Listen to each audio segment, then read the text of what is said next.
share with us, but how important you are to them. I have a couple of announcements. The first is that I received an email today, and I wanted to repeat it in person, and that is that Northlight will be returning all of the books next week to the publishers, which is customary, and so they can not be charged for the books they don't sell. If you have been waiting to buy books for our subjects later in the semester, I would suggest that you get over there and get them. And if you haven't gotten the books that we're using now, I would suggest you go and get them because the midterm is coming up. So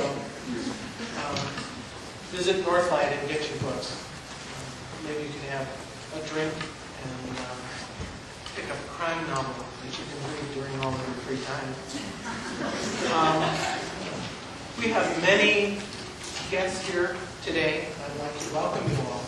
But I'd especially like to welcome some students from Roseland University Prep and their teachers.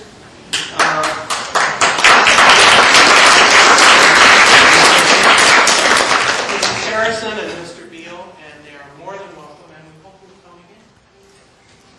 I hope you enjoy yourself. They certainly have something very interesting for you. Now, Barbara Lesh-McCaffrey, the president of the Alliance, has some words she'd like to share with you.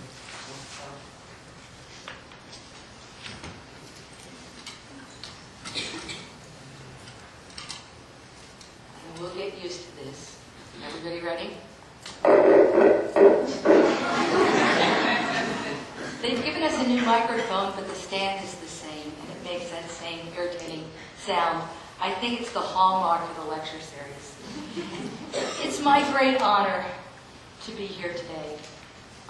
The Alliance for the Study of the Holocaust was founded to support the Holocaust lecture series, which is a collaboration between the university and the local community. The university covers the salary of the instructional faculty, and the Alliance raises the funds necessary to bring the speakers and also help coordinate speakers in the schools.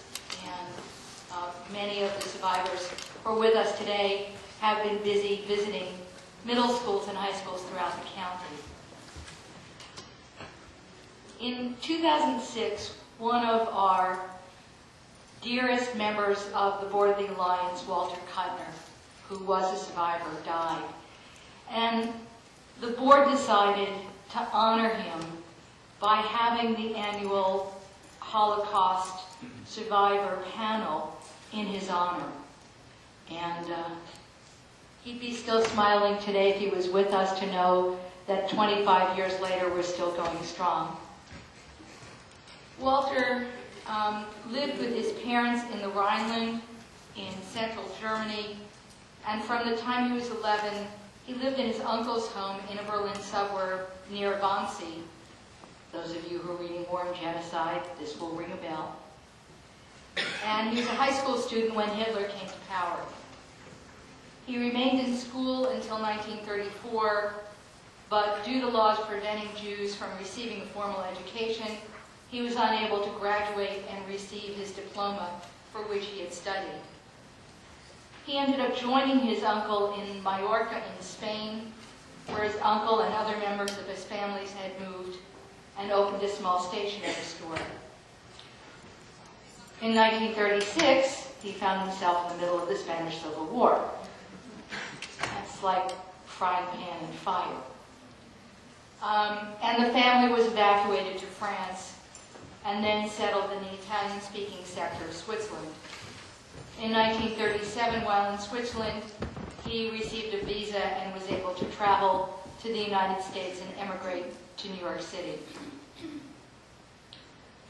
Walter and his second wife, Cheryl, settled in Santa Rosa in the 1990s, and Walter was very active in the work of the Alliance and in the community-wide commemoration of the Holocaust, the Yom HaShoah commemoration.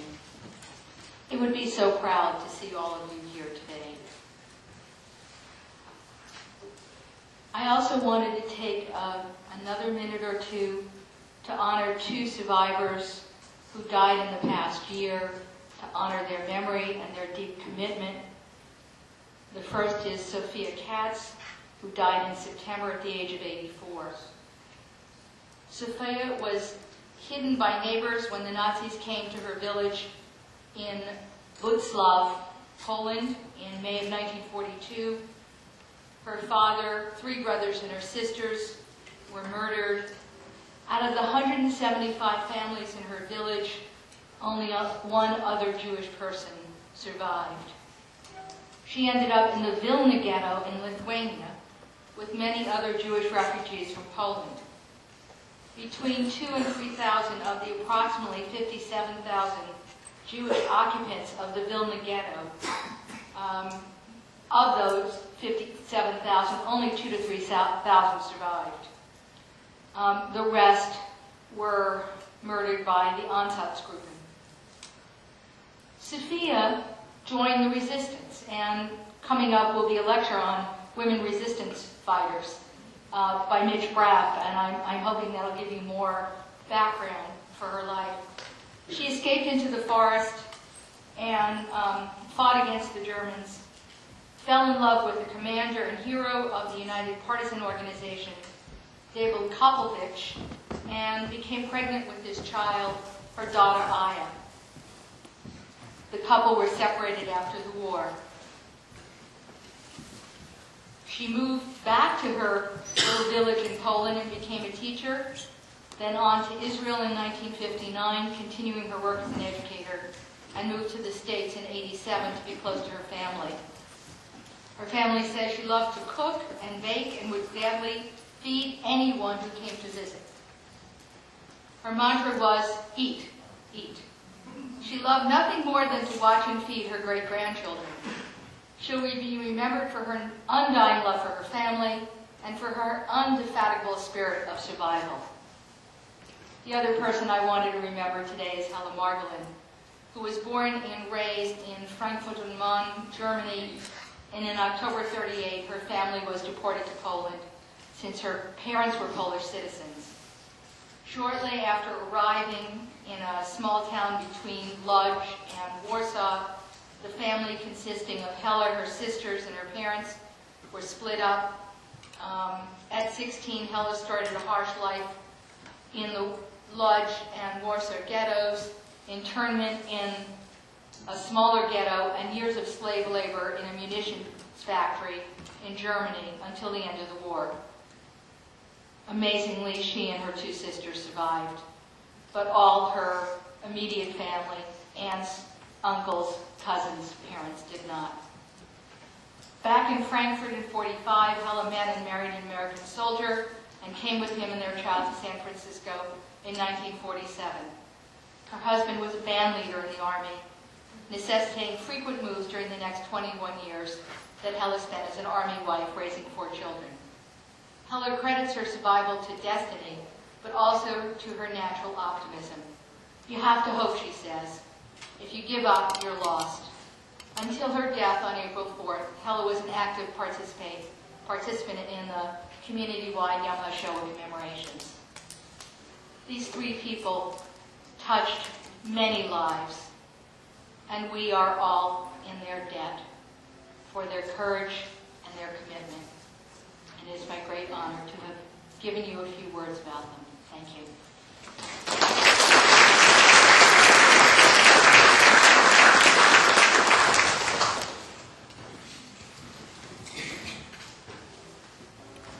I'm going to be the ringmaster today, and I want to introduce the panel and just have you think about a few things. First of all, the theme of this year's lecture series is Lost and Found. And much of it, the inspiration for that theme came from the very people who sit here before you today. I've gotten to know all of them, and each one of them has a story to tell you that relates to the notion of what was lost and also what was found. I would like to introduce them as a group, and then we'll start with Billy Catz, our first, and they will tell you all about what they think is important for you to know about them. First, we have Billy Catz, who lives in Santa Rosa, and Cohn, who is also from Santa Rosa, and Lily and Judd, who is also from Santa Rosa. Their experiences are very different. You wouldn't be able to draw any kind of assumption about any survivor's life because each one of them had a unique experience. They will each speak for about 20 to 25 minutes. I'm the ringleader. They'll look at me, and at some point I may have to go 5 more minutes. And I'm also Billy's assistant today. I'll be turning the transparencies for her so that you can get to see some of a visual picture of some of what she would like you to know. So let us begin first with Billy Catz. Please welcome.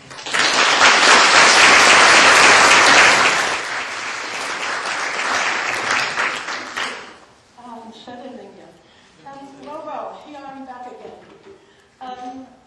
Sonoma State College was my alma mater many, many years ago, before you were ever a glint in your parents' eyes. I had a very good experience here, because the campus consisted of 3 very stark buildings. There was no greenery. However, there was plenty of parking, and the parking was free. My tuition, the tuition I paid, would probably cover what you're paying today, maybe for 2 weeks. Anyway, I'll give you a little bit of my background. I lived a very happy and free life as a 6-year-old in a picturesque agrarian town called Aschaffenburg. This is why I wrote it down. That's my hometown. We had a very vital Jewish community. My grandfather was the patriarch of the Jewish community, and life was very sweet. However, some of what I'm presenting you today is brutal, a brutal reality, and may be hard to swallow. Please bear with me. After the Nazis came to power, life was not so sweet. Latent anti-Semitism has existed in Germany for decades or centuries. The Nazis made overt anti-Semitism the cornerstone of their politics. The slogan was, "Jews are our misfortune, they're our calamity." It was not a rhetoric, but it became a battle cry. Justifying Jews, casting them out of society. A few examples: Jews were prohibited from holding public office, from public employment, mandatory relinquishing ownership of businesses, and students were unable to attend public schools. And the list goes on. Eventually, Jews were stripped of their citizenship. They were stateless, there was no protection under the law. After Kristallnacht, do you all know what Kristallnacht was? It was what it would be called probably the pogrom. It was the evening when most of the synagogues were burned, Jewish stores were smashed and looted, Jewish men were taken to jail. After this, it was a sort of a wake-up call in the Jewish community. My parents sent my sister and me on Kindertransport to safety in England. Now, the Kindertransport was developed after Kristallnacht, when the British Parliament made 10,000 visas available very quickly. We were transported out by trains, and I think that began right after Kristallnacht until just the beginning of the war, which was almost 2 years later. I came to foster family to help, and I was not allowed to attend school, but these people did save my life. So my education stopped at the age of 14. 3 months after I arrived, war was declared. There was sparse communication with my parents. We could only write 25 words via a Red Cross letter, they to me and I to them. They were concerned that I could not continue my education, and I was concerned about their well-being. They tried to assure me they were all right, but in veiled terms they wrote about restrictions on their lives. Something like, we don't go out much in the evenings, we keep to ourselves, thank God we still have our nerves. I discovered years later that Jews had to relinquish radios, phones, bikes, dogs, had warm clothing and warm bedding to be sent to the German soldiers at the front. They were allowed half ration cards. They could only shop between 4 and 5 p.m. By that time the shops were pretty empty. They were not allowed on public transportation. They had to observe very strict curfews. Of course, they had to wear the yellow star. And I learned from a friend that my mother somehow she clutched her purse over the star, and when she was blonde and blue-eyed and went undisturbed. Eventually, Jewish families, my parents had to take in another Jewish family, and eventually they were herded into so-called Jew houses, houses where several families lived there awaiting transportation. They were there, by the way, under guard 24 hours, 7 days a week. In the last Red Cross letter that I received, my parents intimated they would change residence. Soon thereafter, it was 3 years into the war, they were notified to report to the train station at 5 o'clock on April morning. They were informed they would be resettled to the east. It actually was a ploy to lull Jews into believing that they would be resettled in the countryside in Poland. My parents were among 135 Jewish residents of our town who boarded the train to a nearby larger town, Würzburg. The group had to wait for Jews there. The group had to wait for Jews from the surrounding communities until the transport could be assembled to a total of 852 people. During their wait, they had to sleep on the bare ground in a beer garden, I believe. And on 1 or 2 of the evenings, the Gestapo functionaries held a party and raffled off the belongings of some of the Jews that they brought. You will see them on the overhead pretty soon. On the 4th day, the group marched through town in broad daylight to the main railroad station to board a transport that would take them to an unknown destination. So though forced to board the train, they had to pay for their transport. But they were also told to bring lots of food. Of course, I knew none of this until much, much later. After receiving my parents' last letter until the end of war, I wondered where my parents might be, why I had not heard from them. When war ended, I went to the Jewish agencies every week to see if I could find their names. Looking at the survivors lists weekly, their names did not appear anywhere. Finally, I realized they had not survived. At that time, we learned about Auschwitz. We assumed every Jew returned and perished there. When we learn about 6 million Jews murdered, it is vast, almost impersonal number that we can hardly digest. But when it comes to 2 persons, a father and a mother, the wounds go deep. It has always plagued me that I could not find any definitive information about my parents' faith. I was haunted that I could not even pay homage to them. No grave, no marker. And there were moments when I grieved that they were not allowed to see me, a carefree, sometimes incompetent child, turn into a responsible adult. As the years wore on, information dribbled out about some of the transport and possible destinations and beyond. But I wanted to know specifics. how and where my parents suffered. I was willing to face what might be painful discoveries. How did I begin my search?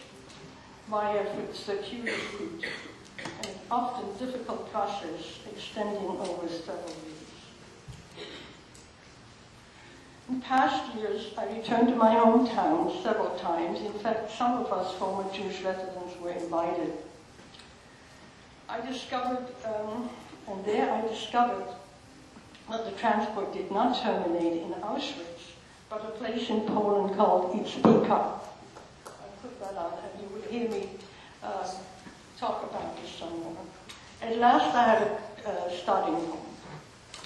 I contacted the International Tracing Service, which is a part of the Red Cross in Germany, and I was told that they had a large repository of names of victims of the Holocaust. I was informed it would be a laborious process to find my parents' names and ask for my patience. I was patient. I waited. Over the next many years, I read that more information became available. I contacted the Red Cross 4 more times. Despite additional searches, they were unable to find my parents' names. Yad Vashem, the Holocaust Museum in Jerusalem, researched my files, but notified it that none showed my parents' names. Oh, I thought, surely the German Railroad had lists. I was wrong. I turned to the Ministry of Justice in Bavaria, hoping that during the Nuremberg wartime trials, lists of transports of Jews and destinations would be available. Not so, but I'm tenacious. I contacted the German Federal Archives hoping they would help me. They couldn't, and again my hopes were shattered. A friend here in the US had a friend in Germany who presented himself at the tracing service to search for her parents and was given some information. So I wrote him, asked him if he would do the same for me, but I had no answer. Dr. Berenbaum, I think who will be a speaker here in the very near future, presented a program here some years ago, while he was, I think, the director of the Holocaust Museum in Washington. Anyway, I literally called him, asking if he could obtain the information I was seeking. He gave me his card, asked me to email the detail. I did. I had no response. He was probably occupied with others. Then I turned to Dr. Michael Thaler, a well-known pediatrician and a Holocaust scholar. He devoted a great deal of time researching various transports. He made me dreams of suggested final destinations. And this was my first hope, that I might begin on the right track to find where my parents might have perished. However, I was seeking something definitive. I next contacted a rabbi. That was my 10th contact, by the way, who had been doing similar research. He sent me a copy of the deportation list he obtained from Würzburg. He discovered my parents were numbers 79 and 80.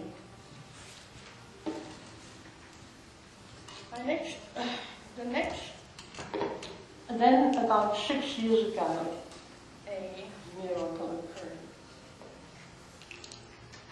I had heard from friends in Aschaffenburg that a teacher took students to a Holocaust exhibit in Berlin. They saw Gestapo photos, the only ones ever taken of transport in Würzburg. They were kept in the archives for over 60 years. I contacted the archivist in Würzburg, giving him information I had that my parents were on a transport to Itzpika. The archivist sent me photos. However, I could not recognize my parents. They also sent copies of papers taken from my parents when they were strip searched. and mistook belongings instead of designer.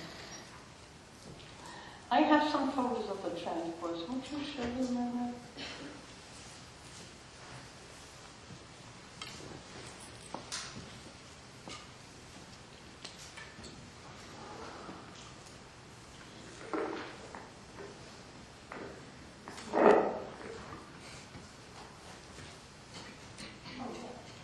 Well, they're not very clear as you can.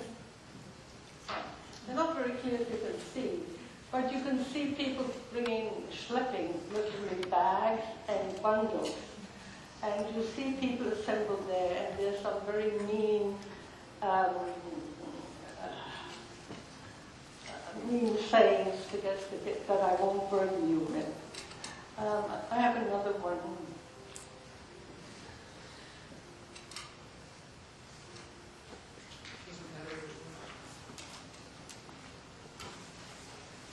I need a one, don't you?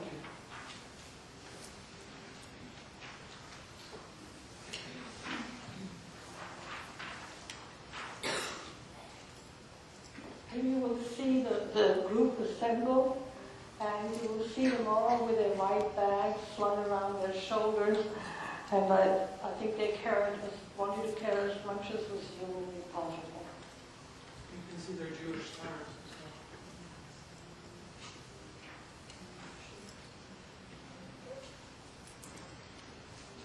The white bags probably also contained some of the food that they took with them.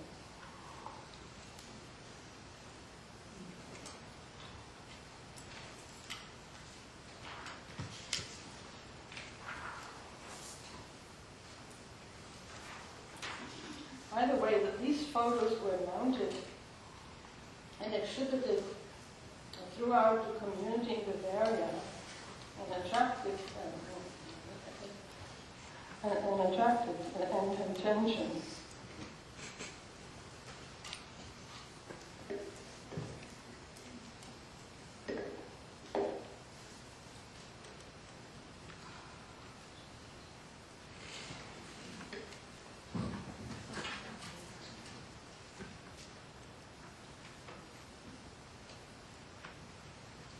And by the way, these photos, and there are many more, were mounted and exhibited throughout communities in Bavaria and attracted a huge attention. It was pleased me very much.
Another stroke of luck, I had contact with a wonderful researcher in this Institute of Contemporary History of Munich. And published a book on commentary.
Sorry about that. Okay, as you saw from these passages, understand these were not Catholic parts. Germans were according to passenger German. Can you hear me? Sitting down helps.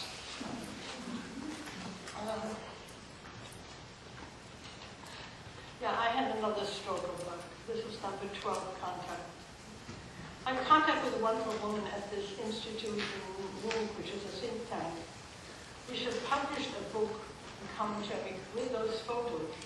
They sent me a copy. I sifted through the pages, hoping to find my parents, that I couldn't recognize them. After all, these photos were taken 60-some years earlier.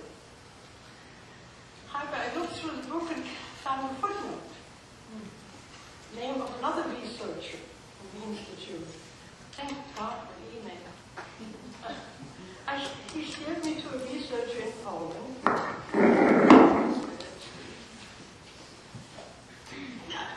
I'm still here.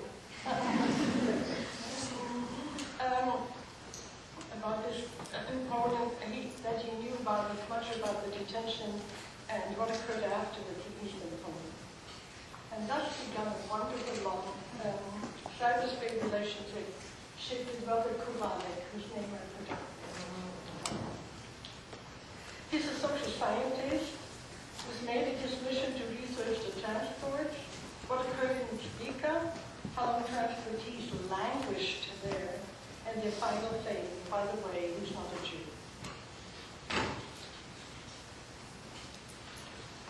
At the same time, another researcher in Munich did similar research, and it was she who discovered the mystery why my parents' names and that of most other German Jews were nowhere to be found. And why? As I mentioned earlier, the Greek German Jews lost their citizenship. Once these people boarded the transport, their persona non grata, I don't know what the plural was, persona non grata, or whatever. Stateless. In other words, to the Nazi authority, these people were non-existent. Once they entered the transport, the lists were not safe with them. They remained listed. I worked for Mr. Kowalek in Poland that my parents' transport traveled about, I think, between 600 or 700 to 800 miles each Spica over a 3-day period. I'd always wondered, why each Spica? And then I discovered that it was on a convenient railway line to 3 death camps. Belzec, Sobibor, and Majdanek. You might have heard of them. They were well hidden in eastern Poland near the Ukrainian border. So the Munich researcher and Mr. Kowalek both surmised that there were 3 possibilities leading to my parents' final fate. And please bear with me. In a way, I'm sorry to burden you with this information.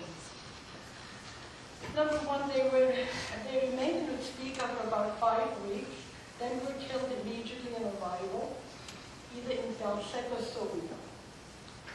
Number 2, before the transport arrived in Spica, it made a short stop in a small Polish town, Krasnodar and Krasna, and I learned the names of a lot of Polish towns, and I learned to pronounce them. There were about 100 people who were marched 2 to 3 miles, were shot and buried in mass graves. But, while in Spica, they may have been shot. But however, all 3 prospects are devastating to me. I also understand that I have to deal with reality. However, my 2 researchers were pretty sure that my parents were among those who remained in Spica for 5 weeks. Therefore, I wanted to find out what my parents' quality of life was during the weeks they might have been there. And Mr. Kowalek, the Polish gentleman, mentioned in his email that a young Jewish boy lived in Spica during that time. He and his family were eventually sent to Sobibor. He survived, eventually came to the U.S., and has written 2 books about his experiences. And once again, thanks to cyberspace, I Googled this young boy. His name was totally Black. I Googled Mr. Black and was astounded to find his email address and phone number in one of the book's title pages. I left messages and soon he contacted me. Mr. Black told me that the speaker was a small village of 3,600 Jews and 200 Catholics. And you know, it's the only community in Cohn that had no and still does not have a Catholic church. Many townspeople in Speaker were poor, lived in wooden flats. There were just 3 artesian wells for water supply. The smaller village became a transit camp and suddenly was overwhelmed with thousands of Jews from Western Europe. However, there was some similar to life. Although it was a shock to those who arrived in transport from sophisticated European cities, and where now was to find no paved streets, filthy conditions, 20 people crammed into one room in primitive shacks, no latrines, and an outbreak of typhus and cholera. It must also have been very difficult for the people in the Speaker to welcome, to finally find these many Jews. About 5 minutes. 5 minutes. I think 9 and 11. I also learned that a permanent Gestapo command existed in there. It was ruled by 2 psychopaths, particularly enjoyed shooting Jews in the early morning. The Germans, by the way, recruited Ukrainians who were written helpers and brutal anti-Semitic as the Germans did. There were regular morning roundups. All prisoners had to go clear selections were made. As many as could be accommodated were loaded into cattle cars to be sent farther away. No one in that year of 1942 knew what farther away was. Some believed it was a further evacuation.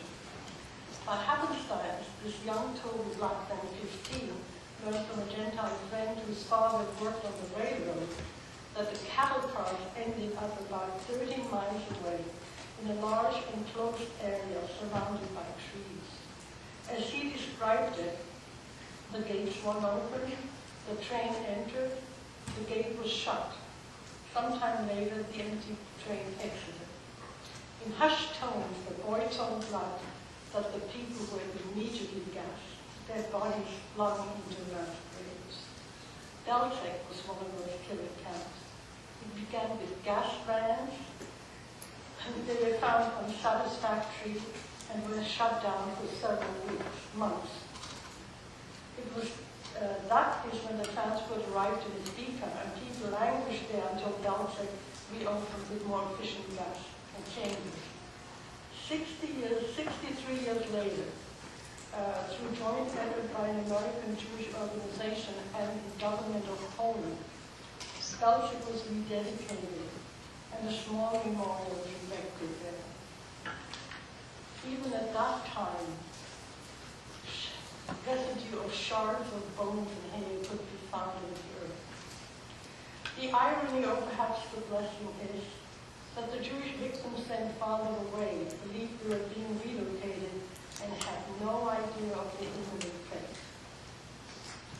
At arriving in Belzec, they were told they would be doing agricultural work. It was not to spread diseases or germs, they were told to disrobe. Women were ordered to line up and their hairs were shaved. Of course, we all know what occurred subsequently. Yes, this has been devastating to me, but my parents had to suffer the cruel of the humanity.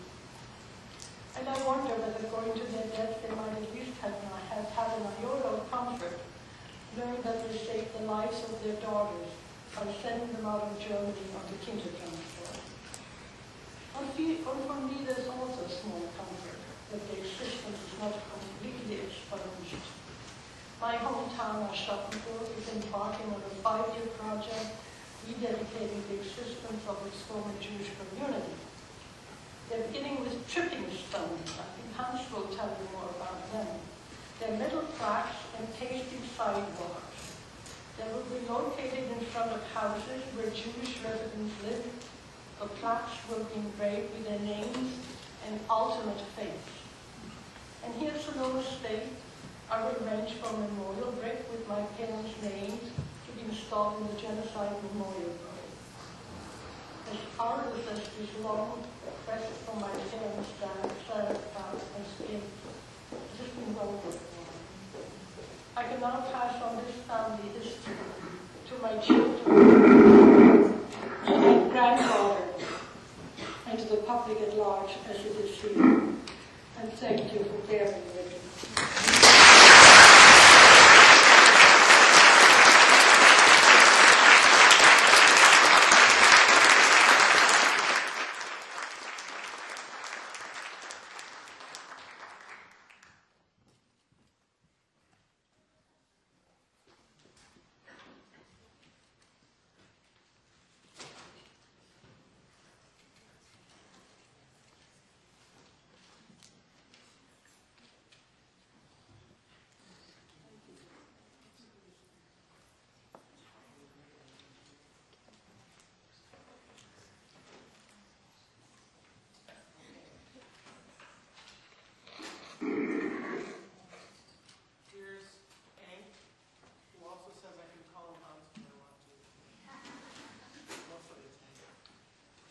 To almost anything if there's cash involved.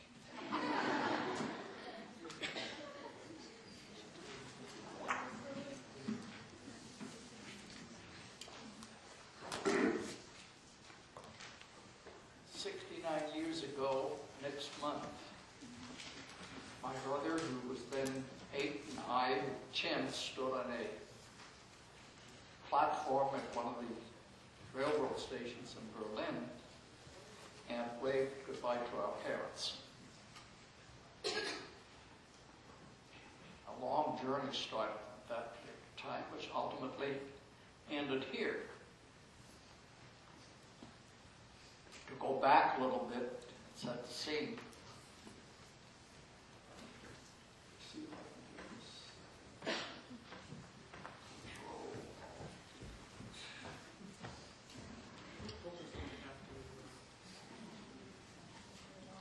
As modern technology can get to you.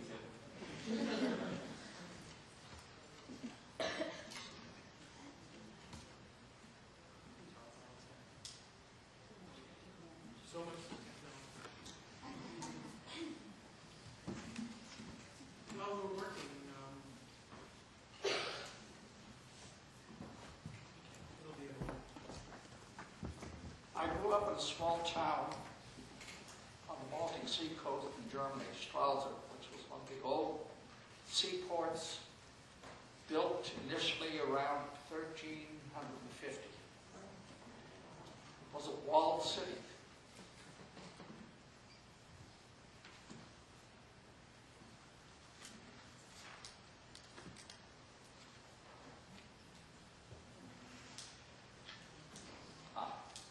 Got it. Come on. Old city still pretty much looks now as it was when I lived there, because it was restored under UNESCO auspices as one of the cultural heritage sites. Now it has about 100,000 inhabitants, but the old town itself, which is what I grew up in, which is seen here, had about 35,000 people living in it when I grew up. And much of the growth in the population has come since the war. In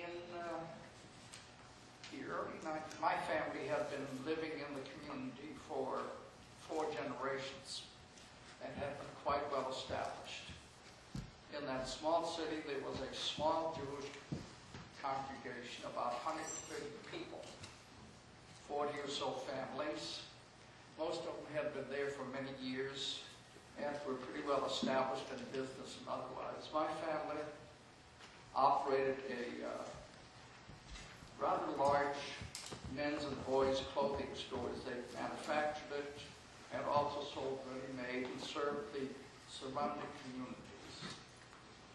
My grandfather had initially started it, then my grandmother took it over, and eventually my father and his brother took over. It was a pretty comfortable life. We were fairly well-to-do. And things were going quite well. 1933, that changed. The Nazis took over, and the new laws came in. By 1935, my father lost his business, and we were forced to move to some extent, but remained in the community. I know that my parents had wanted to leave, emigrate. Better yet. But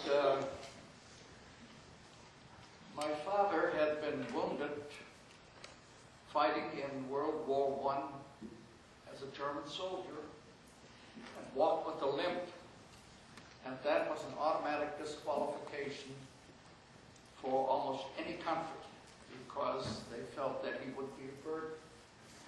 They kind of made their peace with that my father, after he lost his business, became busy helping other people to emigrate, to leave the country. Gradually, the situation became worse. Between 1935 and 38 rather, my brother and I were in public school, attended appropriately, did what we were supposed to do, but they gradually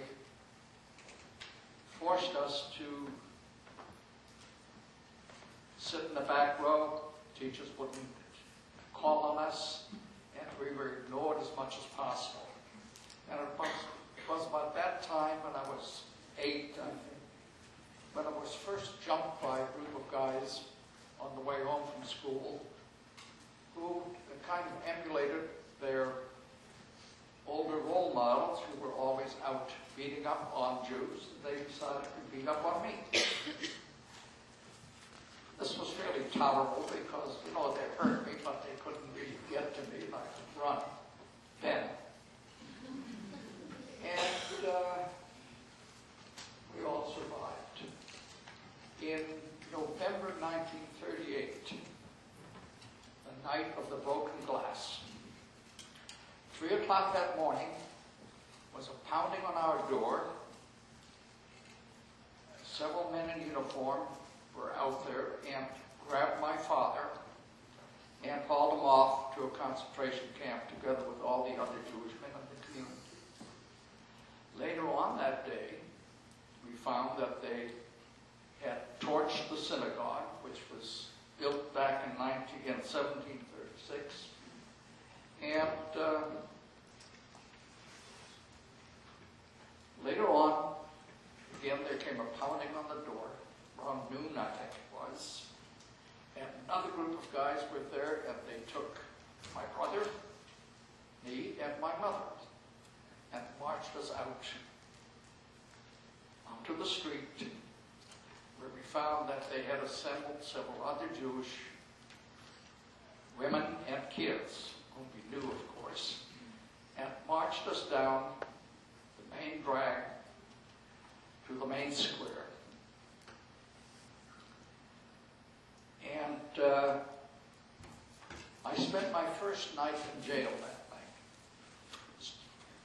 just about 10. Shortly after that, on the same day is when they also said, you're no longer allowed in school.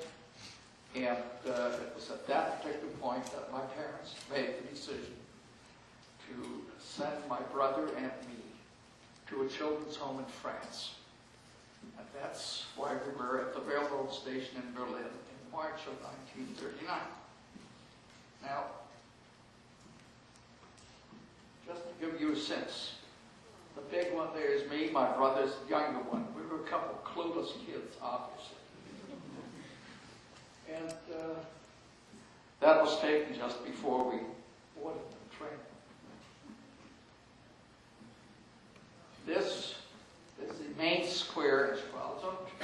The old building is the city hall that was built back in 1300 something or other. Next to it, smaller building, is the police station and jail. That's where I spent my first night in jail. And these buildings are still intact. This is a picture I took just about 3 years ago. Still there, still functioning. This is what the main street looked like. The house that we lived in was the one right in the middle. And those days they had streetcar tracks going down the street. Those are gone now. It was a pretty benign town. Once we got to France, we had no idea what was going to happen to us, obviously, because basically we were these clueless kids. And we arrived at a children's home there. They had a chain of those set up by a organization that was serving to house refugee children from Germany. Eventually, they housed roughly 3,000 youngsters like myself. And out of those 3,000, probably 300 came to this country and survived. Most of the others eventually wound up in concentration camps or were otherwise killed or put away. Why and how come? I were picked to go. We still don't quite know just what happened about these things. A lot of random things happened in those days. While in France, this was in 1939, we arrived there shortly before the Second World War started in March of 1939. The war started in September 1st, 1939. By summer, they had enrolled us in French public schools, and we had, in the meantime, spent some time trying to learn as much French as possible so that we could get to the school system and do what we had to do. And we were pretty good about it and learned the language rather quickly, but spoke it with the German accent, which of course marked us. But since France had a region which had originally been German, the Alsace-Lorraine, we were passed off as kids who were refugees from Alsace-Lorraine rather than Germany. And we got away with that. By September 1939, the war started. Germany had invaded Poland, and Britain, France declared war on Germany. That then immediately started nightly air raids and a tremendous amount of commotion. We were issued gas masks in those days. And we all walked around going to school. These canisters were almost as big as we were. And, but life went on. Our nights were usually spent in air raid shelters in the basement of the children's home. And it was rather noisy. There weren't any bombs being dropped in the early days. But the Germans did fly over, and it was basically a scare tactic on their part. By May of 1940, the Germans actually crossed into France and invaded. And they very quickly moved along. As a result, we were evacuated to the central part of France into another children's home. And these children's homes were usually old castles which had been abandoned. And it was pretty rudimentary living. Conditions were rather difficult. There was no central heating, no central water, no central toilets, no central nothing. And the food service was lousy.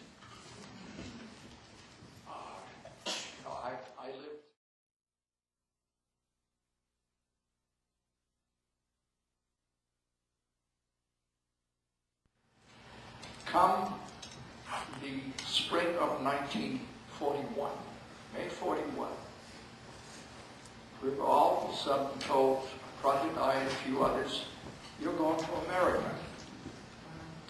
We had absolutely no idea why, what, when, or however. All we were told was that the Quakers, the American Friends Service Committee, was arranging transports of kids to come to this country.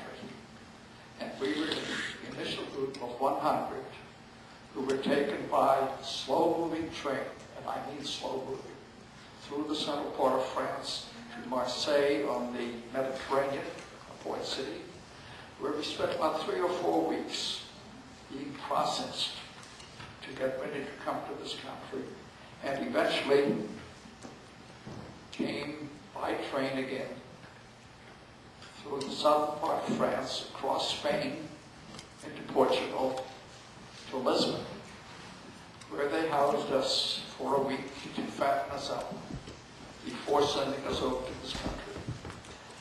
We arrived in the States middle of June 1941 in New York. And I recall being housed there in what I found out later was the Hebrew Orphan Asylum. A very overwhelming kind of a building, scary as all get out because of these big stone walls, arched hallways, resounding. Everything echoed in the place. I didn't know much about it at that particular point. I learned about it later. But from there, we were quickly dispersed into foster homes throughout the country. My brother and I wound up in a foster home in Philadelphia, and we spent the summer there learning English. This now was language number 3 in a matter of 3 years, and starting public school in the fall. I found myself at an age where I should have been in 7th grade roughly, in a 3rd grade class. And the idea was to have them teach me English, and the motivation was high because I was sitting in one of these small chairs built for 3rd graders, 1st graders or whatever, and I was by that time a fairly good 7th or 8th grader. So I was well motivated to get up. Fortunately, by some piece of luck, some very distant relatives of my father who lived in Minneapolis had seen my brothers and my name in one of the Jewish newspapers, recognized us as being relatives, and asked that we be sent to them. So we traveled from Philadelphia to Minneapolis by train via Chicago. It was a long ride. Big country. We didn't realize how big it was until we took that trip. And wound up eventually in Minneapolis. Grew up there for junior high school in Minneapolis. Then the family moved to Cedar Rapids, Iowa, where I finished college. Finished high school and then college. In between, there was some time in service. And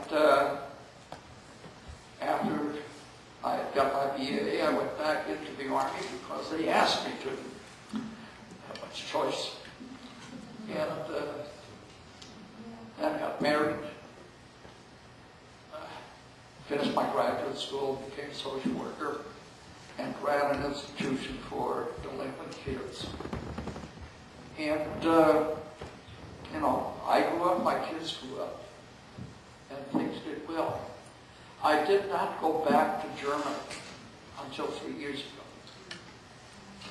And I went there alone at that particular time because I really did not know how I would react. What I wanted to do was to just check out the territory, what had happened. I knew that my parents had been killed. I'd gotten a death certificate that said they had died in Auschwitz in 1943. I didn't know about this until probably 46 or 47. And the death certificate simply said, cause of death, inflammation of the lungs. That was the standard line that was being used. And as I then, you know, trapped in Stralsund, I decided I'd go back and do something, picture of the old synagogue. I'd do something, and this is all that's left of the synagogue as of 1939, rather. The outside steps. The other things that I found there were lists. The Germans kept books. This is a roster of the entire Jewish community back in 1938, developed by the Kripo, the criminal police. My name's on that too, my brothers, my parents, grandparents. It's kind of strange to see yourself on a police roster. They kept good records. This was a record of the people who were deported from Stralsund in February 1940 to the ghetto in Poland. Those were the only Jews that were left at that time. And at that particular point, once this action had been taken, the city declared itself Judenrein. That meant we are now cleansed of Jews. That was a point of honor for that city. And they say they were the first city in Germany to be able to make that statement. The Jewish cemetery in the city has been restored. It's still there. And now, this is the gravestone of my great-grandparents, and the small plaque in front of it is a plaque that my cousins and I put down there to memorialize our grandparents who were on that initial transport from Stralsund in March of 1940. This is the stone for my paternal grandparents, and I placed a memorial plaque for my parents in front of that because I went back there twice more in order to place those plaques because I felt it was important that somehow their name be memorialized in that community. While that was going on, though, they had, in the meantime, developed a memorial for the Jews of the community, which was placed in an old cloister. And as my son and I were going through town and doing the tours, we came upon this poster in one of the old churches. It invites the community to a memorial day to memorialize the Kristallnacht, Night of the Broken Glass, in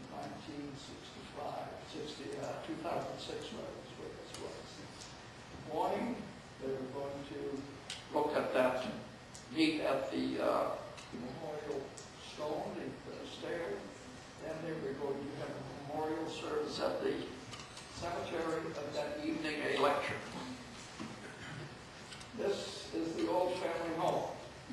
Now that was the family story. Look what it is now.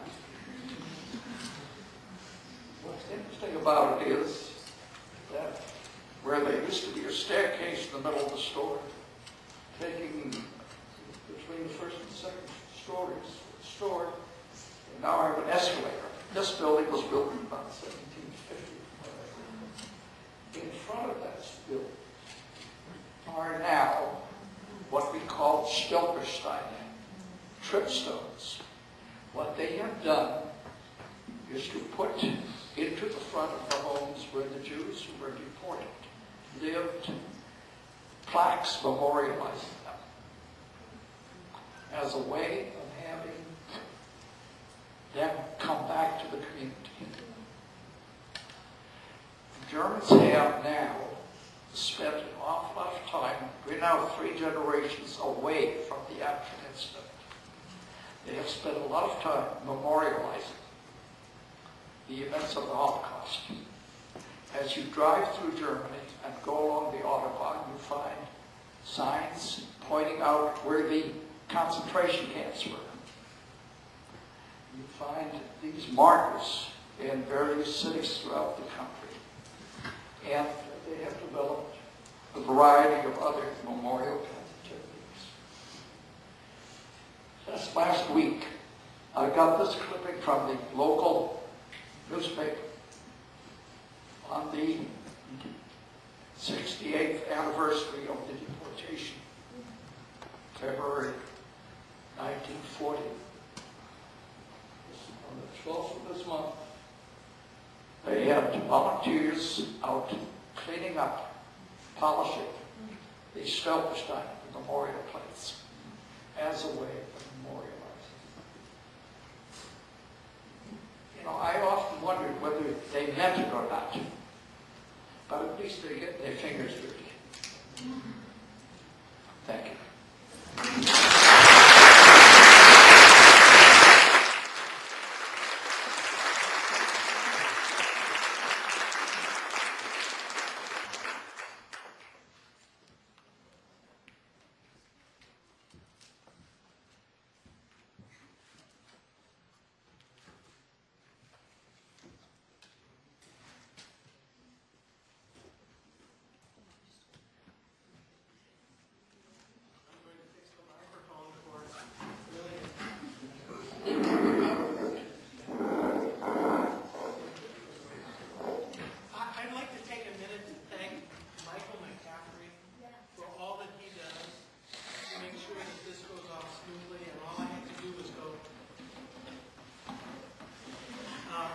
To him that we had forgotten to get water for our guests. Michael is also our grand chauffeur, so interrupting the lecture, I would like to say personally very much thank you.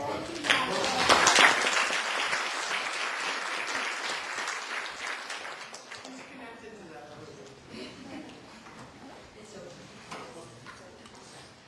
Can you hear me? Can you hear me better now? Yes. Okay. Well, I just had listening to these, my two previous speakers. I'm out of breath. I have quite a different story. However, it comes down to the same thing. My name is Lillian Judd, and I'm a Holocaust survivor.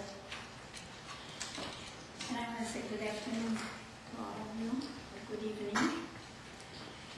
And I would like to thank the professors for inviting me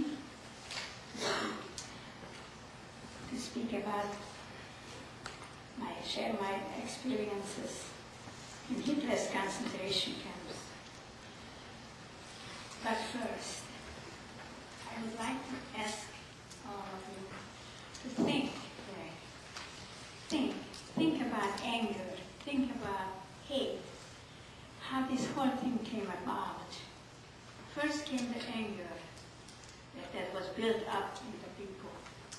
That turned into hate and prejudice. And they were ready to kill and against the Jews who never did anything. I thought if I tell you this now, beware and look out for people that are abusing minorities for any reason, whether they're Jewish or black or brown or purple. Just step in. I don't mean physically. Call somebody. Here in America you can do it. Over there the whole country was against the Jews and we had no one to turn to. Call somebody and break up any fight that is unjustly and painful. Because hate, anger, and prejudice can accomplish the Holocaust. And let's make a start to it. You're the young people I'm looking after. Thank you very much. And now I'll go to my story. I was born and raised in Czechoslovakia. In 1938, I was 14 years old when my country was occupied by Hungarians under the German regime. As soon as they came in, they took away the Jewish people's licenses from all their businesses and took over the businesses also. And we had no rights. Soon they made us wear the yellow stars and he couldn't do this, and he couldn't do that. And we had a lot of intimidations from them, and they picked up young people from the street, and they were just talking, teenagers, and the black limousine came, and the Gestapos and packed them into those cars, and most of them never was seen after that. In 1944, this went on and off until 1944, when they gave us notice that we have to relocate. Relocate where? We have to leave our homes, take just as much as we can carry in our hands, and go and meet on the street at certain place where they designated. As I came, that morning was the most traumatic morning for me, and I thought that was the worst. I came out, and I saw the old people, because by then there were no young people. The young men were taken into forced labor camps, and there were only old men or handicapped or women and children. Now some of them were standing in that line already, and I came out and looked at them. They had tears in their eyes, the children were crying. It was early morning, and it was cold. And they were bewildered. Why do we have to leave our home and our bed so early? The old people, with tears in their eyes. It was a horrible sight. I'll never forget it. And that made me realize that to most of the world, that 6 million Jews were killed, women, children, and men. To me, I see the eyes and the faces of those killed. So we are in the line. We had to make rows of 5, and there were a lot of guards around us with guns, and they were watching us. There was no place to go, but they were guarding us so we wouldn't run away.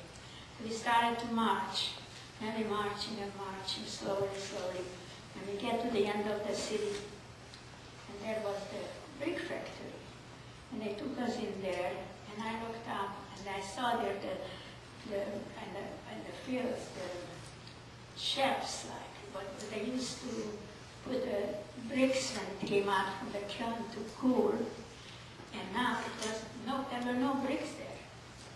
But there certainly was filled with straw. There was straw, and Jewish people from around all the villages of my city. It was terrible. It looked like a zoo. When we came there, there was no room for us, even in those cages or shelves. So we had to go around and find some pieces of wood or broken bricks or anything, cardboard, whatever we could find to make some kind of a shelter for us. I at the time didn't know how can it possibly be done. But then some boys that I used to know came over and they helped us. And in no time they put together something that it had on the top some blankets for protection and the sides also. And there was just enough room for 6 people to sleep inside on the floor. We didn't have much food. We didn't have anything. We couldn't bring anything. So we were very depressed, and the problem was my mother was the strongest in our family usually, and now she lost her control. And she was just quiet and saying, as long as we're together, it's okay. If any of you is taken from me, I'm as good as dead. And she kept saying that over and over. We were under those terrible conditions, covered because the streets, the fields were covered with mud because it was raining. And there was no place to go, and they couldn't get any more food. They were giving us some watery soup once a day. But we were there for 6 weeks. And then an officer came and pointed out, now, this group will be relocated. Get ready, tomorrow morning you'll be. And then he didn't go here, he went on the other end, so that we couldn't be mixed up with people that we know. So they assembled a whole bunch of people, because there were thousands there. And we had to be ready in the morning to leave the ghetto. As we were lining up, there were some young Hitlerjugends. Those were young teenagers that were taught how to beat the Jews and how to hate. And they really were ready to hit everybody who wasn't fast enough for them moving. My dad was also shot in the World War I and on his leg, and he couldn't walk without a cane and had a hard time. And I was helping him always there, let him lean on me and the other side on the cane. And we started to march. I didn't know where we were going. And I was just pushing him fast and fast so that the kids wouldn't hit us. And we came to the railroad station. And there I saw these open boxcars as far as I could see to one side and to the other side. And they were wide open, the gates were wide open. And very soon they started to shout, everybody in the cars, everybody in. We were shocked. But we were trying to do as fast as they can, as we could, what they asked. I remember pushing my dad in front of me to the car, and then up to that car, because it was high. My mom was up there, and my sisters also. I went up there, and I thought, now we are full. That's it. They started to push more and more people in until they were practically only standing. When all those boxcars were packed and loaded, I heard them starting to close the gates. They didn't give us any water. There were no toilet facilities, no food, but they closed the gates on us. And we were just standing there, and look, I was standing near the wall, and there were the slits between the boards, and I could look out. Very soon, I heard the wheels turn, screeching, and we were on our way someplace. And on the way, we stopped someplace to refuel or something. And I looked out through those slits, and we were in Poland. And some of those faces were so happy to see us go. They knew where they were taking us. And they knew they'd never come back, possibly. But they were happy. And then I hear a woman's voice, the baby's crying, and a woman's voice crying, please give us some water. My baby is so sick. Please give us a little water. And somebody hollered, keep the bridge quiet, no water. But she couldn't keep him quiet. It's a sick baby.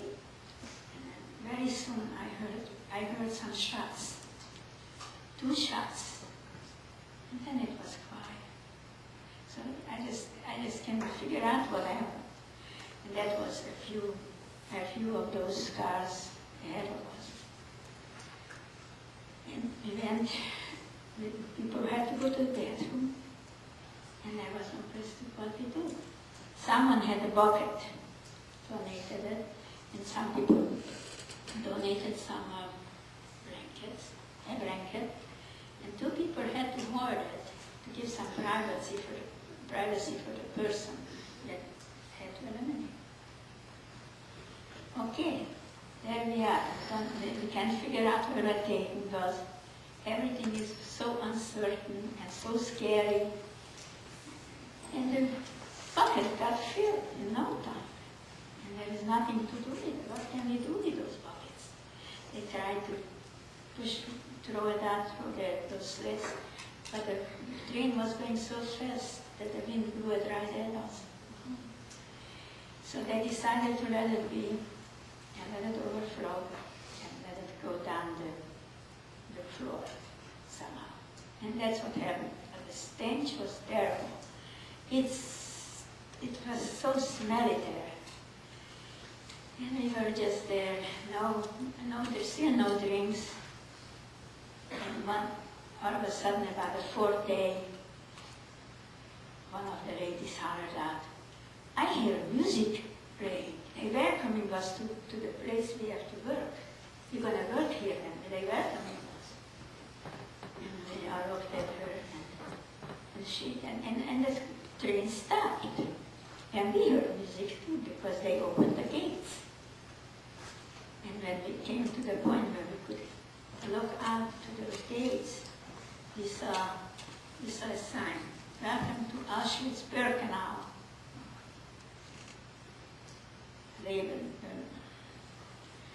Labor makes happy, makes free. Work makes you free. Then I heard the shouting, calling us all kinds of names. "Hurry up, get off the train!" And I was at that time fluent in German. I never heard those words. They were calling us all kinds of bad names. And "Hurry up, out! Hurry up, get out! Without packages." And that was constantly on that. My poor father was carrying a small briefcase with his prayer objects, with a talit, prayer shawl, and a prayer book, and the things that he had put on his forehead. And he reached for it. I had him get down off the wagon, and he reached for the briefcase. I don't know from where, an SS was right there with so much anger and hate in his face. He never saw us. How can the person hate another person that way? But it was obvious. And he took his rifle and he started to beat my dad over his head, over his shoulders, until he was just covered with blood and collapsed. And at that point, the SS motioned to some other people, other prisoners there in striped uniform. And they came over and they grabbed, each of them grabbed one foot of my dad, and they were pulling him. And I watched how his bloody head was bouncing on that uneven ground. And as the rest I saw him, they threw him on a truck, and when the SS came to look toward me, I said, why did you kill him? He didn't do anything. And all he said is, "You want to go with him?" And lifted his rifle. And I didn't wait for him to hit me. And I have a picture right here that shows my dad was killed by that dog, by that fish. And I'm running, and my sister, my sisters, and my mom are in those pictures. If you want to come down later to look at it. And I was running together, so it would be together at least. I never told them anything about how my father died. And we were forced to stand in a line again, 5 to a row, and we were marching. They were shouting, hurry up, push me. There was no place to go. The guy in front of me was the other person. I made a bigger step, on him. Because by then, the men were separated. And then there was, while I was busy watching him killing my father, they separated all the men and took him away. Now we are 4 girls and my mom walking. And she keeps saying, they're separating us. if they take any of you from me, I'm as good as dead. And she keeps on saying, what am I going to say? Mom, don't worry about it. We'll get together at the weekends, because that's what we were taught. And I came to get into that because there's nothing else. And my sister standing next to me, my third sister, and she was kind of tall, and I thought that she could have come with us maybe. I said, Renee, pull yourself down so you could be with Mom and spend the week with Mom. And she did. And they separated us. Next to I was the oldest girl, and next to me was my sister. And the two of us were ordered to one side, the three of them to the other side. And then I wanted to look back to say goodbye to them. I didn't see them. They pushed them away around the corner. They were gone. I didn't even have a chance to say goodbye to them. Since then, I'm living with this God. I meant well. I thought I'm doing the right thing by telling my sister to pull herself down. But I regretted so deeply ever since I was mad that I spoke up that time. I regretted so much. I still feel it, that who knows, maybe she could have come with us and survived. But that's all gone now. And I had to learn to live with that too. But now we are again marching, and they're pushing, shoving, fast. And they call names. I couldn't repeat it if I wanted to, because I don't remember how I said it anymore. And they were coming toward a great building. And that building was quite a ways from us at the rate that we were going forward. And when we came closer, I saw there the steps in front of the door. And soon I could see that each time they took in 5 people, one row at a time. But they took them out, waited a while, and then they took some others. But I never saw anybody coming out from that building. So I didn't know what to make of it. And as soon as we came closer, it happened to us. We had to go in. And I saw it was a huge hall, and the floors were covered with hair, beautiful long hair, in all shades, in all colors. Where did that come from? And what is happening? What are they going to do with all that hair? And pretty soon I found out that there were about 6 German officers, Nazis, standing there and coloring, telling jokes to each other, and they were laughing. But every now and then said, take everything off. And I figured, I'm not going to undress in front of God, man. I never did it before. I was a virgin. So I'm not going to undress. Well, it wasn't up to me. There were some girls that helped them, and they pulled me down, took me over, and they pulled my clothes and threw them on the ground. And I said, how am I going to, why are you throwing my clothes down? I'm just telling you all this mentality. I was worried about my clothes. Why are you throwing them down? How am I going to get it? You won't. You're going to get others. You're going to get some other clean clothes. Then I was naked. She pushed me in a chair. Another girl comes and I see razor blades, something that you cut hair heavy in her hand. And I'm looking at it, and she's putting it to my head. And she's starting to cut my hair all the way down. I had long hair too. And it made me beautiful. And now they cut my hair. So I could only imagine how I looked. And they cut my hair everywhere. They just shaved us everywhere. And then they gave us a piece of something that they called soap. It was like a piece of rubber. And they said, go into that room. And I went to that room. They let us keep our shoes. That's all. And then my sister came in and we looked at each other. And we couldn't recognize each other. But then we knew that she's my sister and hers. But we did not have a chance. There were no mirrors, so we could see ourselves. But when I saw her, I started to scream and cry when she saw me.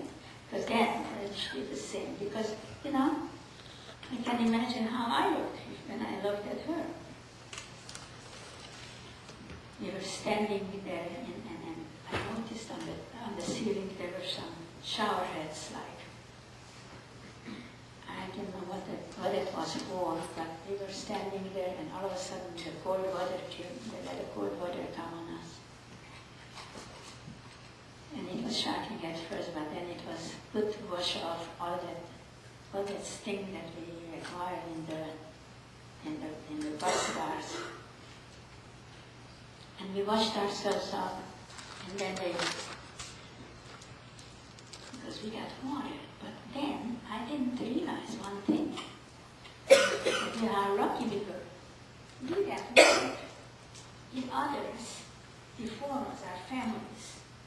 And after us, they got gas.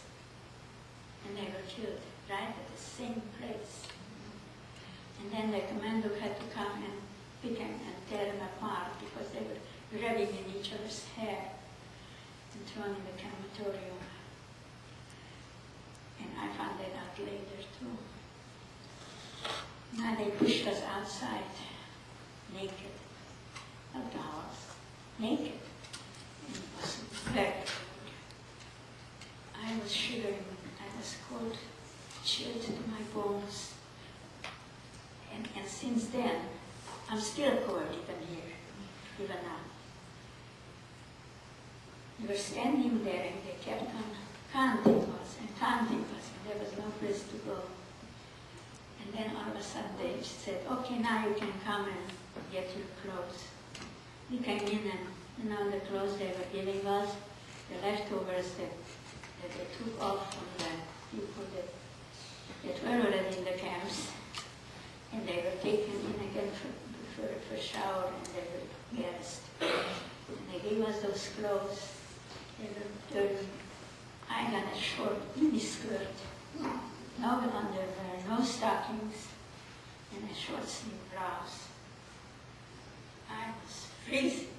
I can't tell you how cold I was. And then they said, now you come, now you line up again. And when I looked around me, I saw 3 large tables. One was loaded with eyeglasses, and a woman was sorting the children's eyeglasses out. And there was another table that was loaded with shoes, children's shoes. And the third table was loaded with dentures. And in Europe, they put in the dentures on gold tooth and every piece was shining, and there was a little gold shining in those dentures. And that was the most confusing thing for me to see. Why are they taking away the dentures from the old people? How are they going to eat? How are they going to exist? Well, maybe if at that point someone would told us that they don't have to eat them when they die, they did. I don't know if I would believe that. But actually that's what happened. Then we were lined up again, and they were taken to the barracks where we were supposed to stay. And we came to this barrack, and there was a big courtyard. And in front of the yard, in front of the door, there was a big can, like a garbage can, big one, filled up with something that also looked like garbage. And somebody says, oh, we're gonna work here because we are going, there is the food we're gonna feed the animals. So we just let that go, and we came to the courthouse, courtyard, and I saw a small window, glass window there. And it was reflecting a bunch of monkeys. And I'm looking and I can't figure out which monkey was I. Because they all look the same. So I went like this and this. Then I saw myself and I started to scream and cry. It was terrible. I did look like a monkey, even to myself. But then the block elders, the block supervisor came out and said, now, you listen.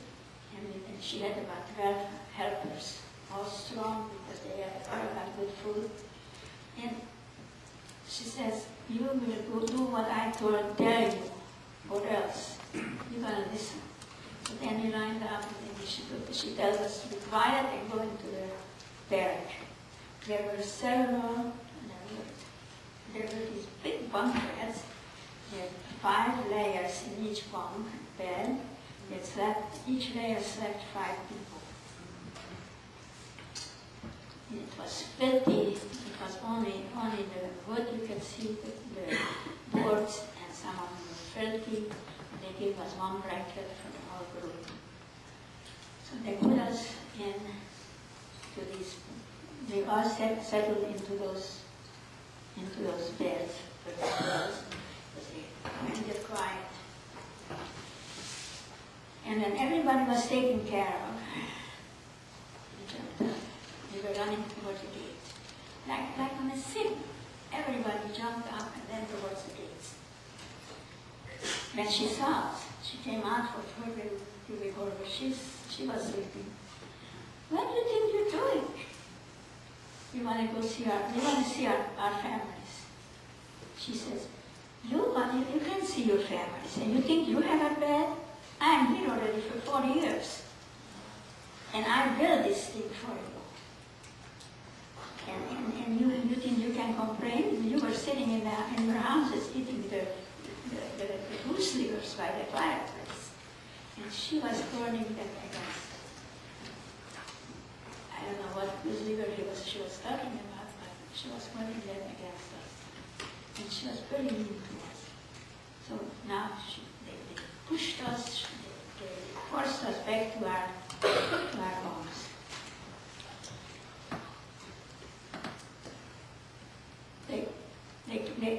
And then after 5-10 minutes again, now we jumped up more determined and ran again toward the gate.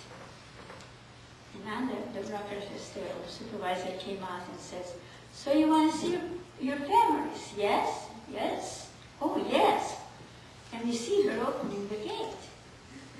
Huge gates.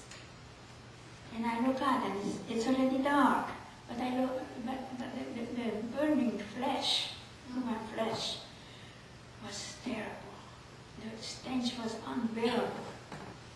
And I look up and the skies are vivid red. And she says, so you want to see your parents, your families? Look up, there they are burning. And that's what happened.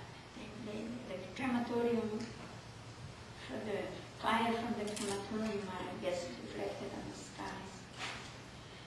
So that, we had to believe her. The stench, the red sky, we had to believe her, and we went back very quietly to our beds. And we cried all night. I never knew I had so many tears. 4 o'clock in the morning, we were awakened. Sail up. The counting was, we had to line up, and the counting was over and over and over. And if one of the helpers made a mistake, they had to stop. One of the girls made a mistake. They counted over until the Nazis came with a hard-working German shepherd dog. It's so scary, and they counted us and they let us go. So that's when they took us to the latrines, and they introduced us. You know what the latrines are? And then those are the places, our bathrooms.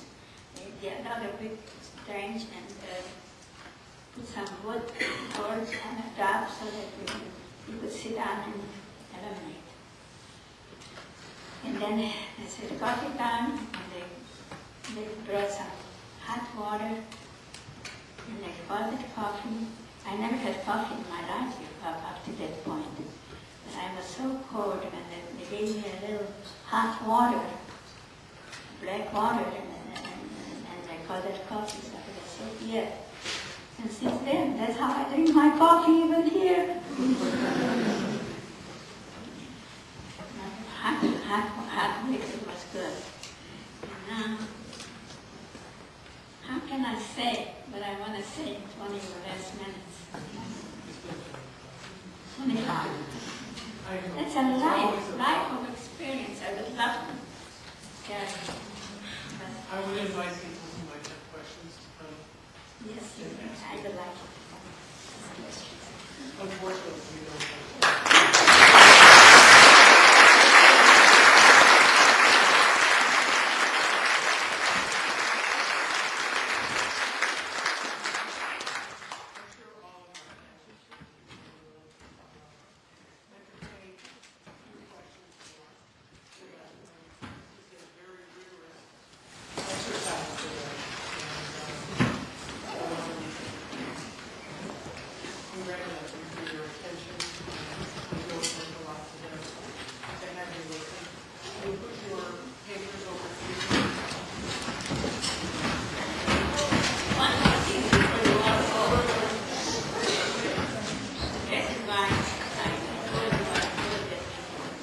I'm going to run out of time. And I tell that always at the end. Remember what the lady had to say. About anger.